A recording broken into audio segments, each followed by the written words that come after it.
to bring in General Rakesh Sharma quickly into this conversation. General, what does the new division indicate? Is this new LAC, the LOCization of the LAC? Are we to understand that, sir?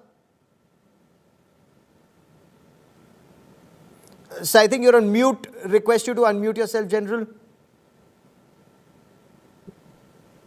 On retirement, we are normally mute. Thank you, Gaurav, for inviting me. You see, 72 Division was supposed to be raised as part of the Northern Capability Model decided in 2012-13. It's not a new item on the horizon. It was already decided at that time. And the one division was raised in Panagarh under 17 Corps. The second division, 72, under Pathankot, was held in abeyance and not raised at that time. But the government sanction exists from 2013 onwards to raise 72 division.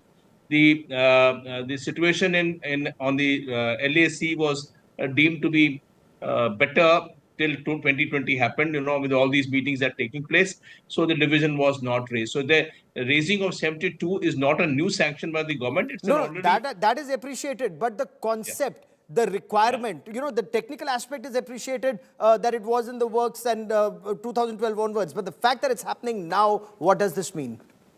So there are two issues very important. Firstly, the uniform force that took charge of the area south of Trishul is a uniform force which was created for a CI operation. It doesn't have composite elements. It doesn't have, for example, you mentioned like the artillery brigade. It doesn't have the complements of the other arms and services that are part of a division. A division is a composite force. A CI force is created for a particular purpose. So when the CI force uniform was moved upwards, they had to be given it additional elements from the reserves of Indian Army. Now, normally Indian Army doesn't want to shed reserves across into these kind of things. Reserves are required for many other roles. So a uniform force moving in that time, 2020, was necessary. But subsequently, as things came to light, there was voids created south of Pir Panjal, for which another lot of reserves were moved into this area, which the chief has mentioned in one of these interviews earlier. The 10 to 15,000 people have been moved into south of Pir Panjal. So our reserves were sucked into the Trishul area. Reserves were also sucked into the south of Pir Panjal in the Doda area. So then all this had to be redone.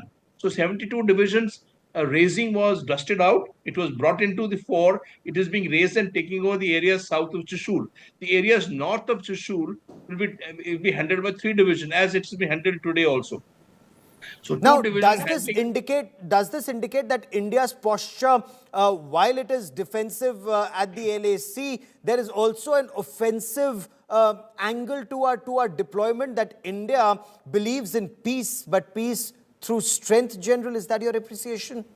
Exactly. So the advantages is that with this transformation happening, the reserves that we have in central India and many other places which are required for other roles will be now compositely available and trained for that task. So reserves which have been sucked into south of Pir Panjal into a CI role have now go back into their conventional training purposes, which is a very major step happening with the raising of 72 Division. And 72 Division being composite force, even the artillery and other brigades which have come in from down plains to fill in for the uniform force not having it, will now also be moving backwards to their parent formations to do the parental task, which is conventional operation. So the whole structure changes with raising of this division, including the CI getting back to CI, reserves getting back to reserves, and Eastern Ladakh becoming a firmed-in area with the northern sector under 3-Div and the southern sector under 72 Division.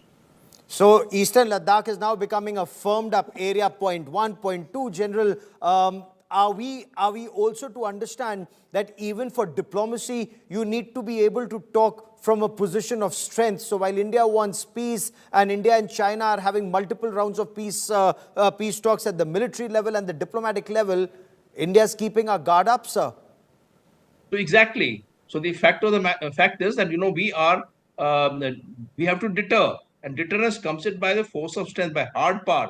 While the talks which have happened in WMCC level repeatedly have been quite advantageous, and it has moved forward, the NSA talks, the SR talks have moved forward also, and there is very good signals coming from both sides. But we can't allow the advantage to be taken by the Chinese. This was happening pre to 2020 also, and the Chinese surprised us in 2020. So we can't allow Yes. a similar situation to arrive at. So there has to be a deterrence established on the borders to deter any advantage taken by the Chinese, and also reserves available for us to react to situations where required.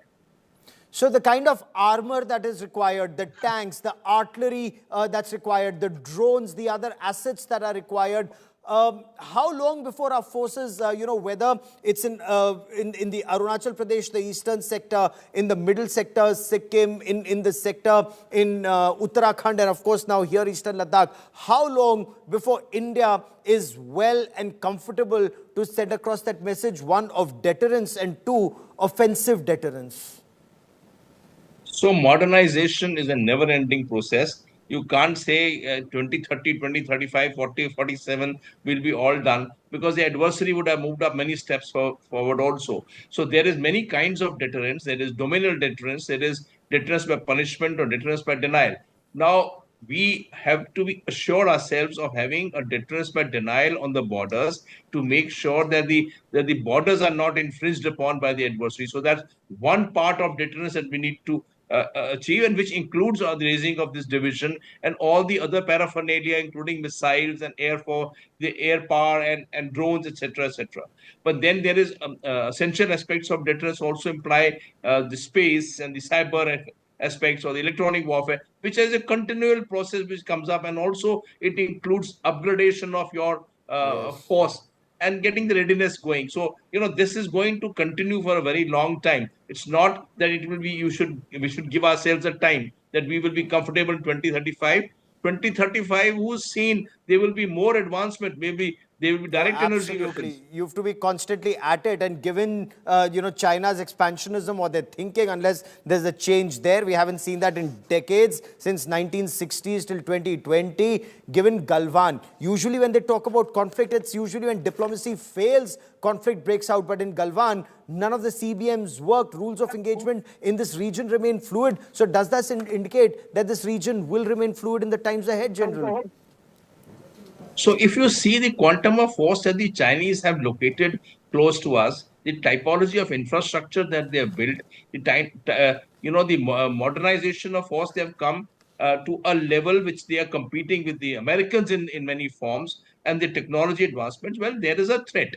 You like it or not like it, even if there is trust developing at political diplomatic levels, there is a threat that exists on the borders, and you can't take it easily. So Absolutely. while we do whatever we do, we continue, and nobody likes a war. A war is a nasty business. But It then indeed you is. have to be prepared for it, lest it happens like 2020 or any other instance previously, and we will have difficulty subsequently. So we have to keep preparing for it and hoping that the political diplomatic initiatives will also succeed.